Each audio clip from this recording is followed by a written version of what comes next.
Chers compatriotes, du nord au sud, de l'est à l'ouest et partout dans la diaspora, après la compilation des procès-verbaux issus des bureaux de vote et la vérification des représentations sur le terrain, il apparaît clairement que nous sommes sortis vainqueurs avec une marge écrasante, un score supérieur à 50% de suffrages exprimés.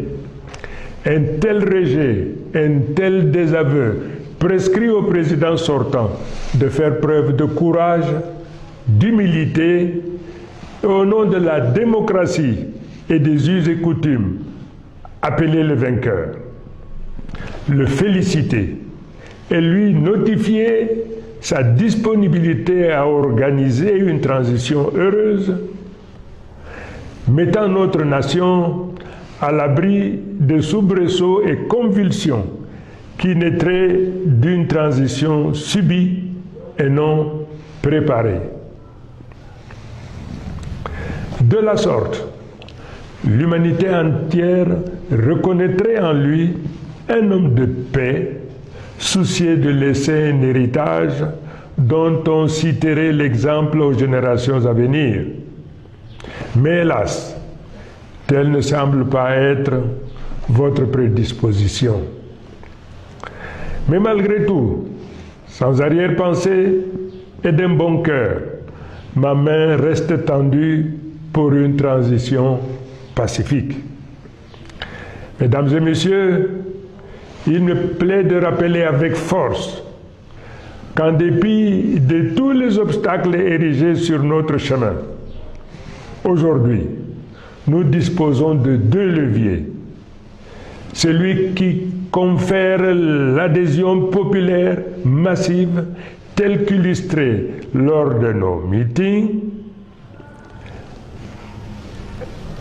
et le respect scrupuleux du Code électoral en son article 113 qui nous autorise à porter à la connaissance du public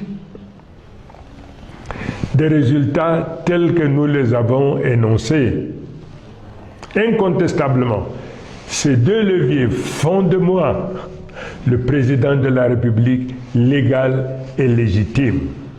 Dès lors, si le Conseil constitutionnel proclame des résultats falsifiés et tronqués, il se rendra complice d'une forfaiture, car le peuple camerounais, dans son immense majorité, n'acceptera jamais la validation par le Conseil constitutionnel de la falsification et du bourrage des urnes à une échelle historique telle que cela est porté à la connaissance du monde entier.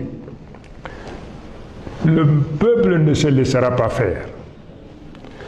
Le peuple est déterminé à se battre face à un régime autiste, à la souffrance et aux difficultés du peuple, confronté à un désarroi d'un lendemain incertain. Ce peuple, qui se trouve le dos au mur, n'aura pas de choix que de prendre en main son destin et d'aller chercher cette victoire partout où elle se trouve. Nous avons pris à témoin la communauté internationale. Nous avons pris à témoin les pays voisins. Mais de manière subliminale, tous nous répondent que personne ne viendra faire notre travail à notre place. À chacun d'entre nous donc d'aller au tréfonds de son âme pour libérer les forces d'audace, de courage, de mission. Car comme dit l'adage, il n'y a point de dignité pour celui qui attend tout de l'autre. D'autres peuples qui se sont retrouvés dans une situation comparable ou analogue à la nôtre ont résolument pris leur destin en main et ont fait ce qui devait être fait. Le Cameroun est une grande nation. Le peuple camerounais est très grand, un très grand peuple. et de par le monde. Le peuple doit se préparer à montrer au monde que ce qui nous est arrivé ou nous arrive n'est pas une fatalité et qu'ensemble, nous nous préparons à relever ces défis. À nos compatriotes du Nord, du Sud, de l'Est et de l'Ouest, partout où vous vous trouvez dans le monde, ayant présent à l'esprit la nécessité de protéger et de promouvoir notre nation, comme un seul homme, nous allons nous lever pour marcher, pour protester la main, dans l'amitié, la fraternité et nécessairement dans la durée.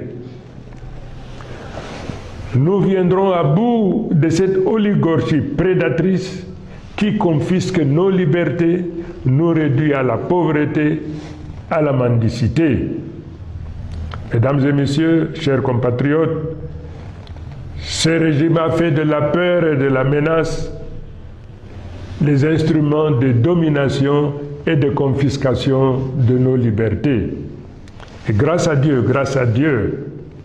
grâce au caractère sacré de notre lutte, nous nous libérerons de ces émotions et débarrasserons notre pays de ce malheur. Nous découvrons également, sans surprise, la tentative de ce pouvoir à diviser, à fragmenter l'Union pour le changement, instrument politique puissant à la tête de la lutte que nous menons pour construire le changement. Non seulement cette tentative sera vaine, mais elle nous donne l'opportunité davantage de resserrer nos rangs pour poursuivre avec résolution nos objectifs.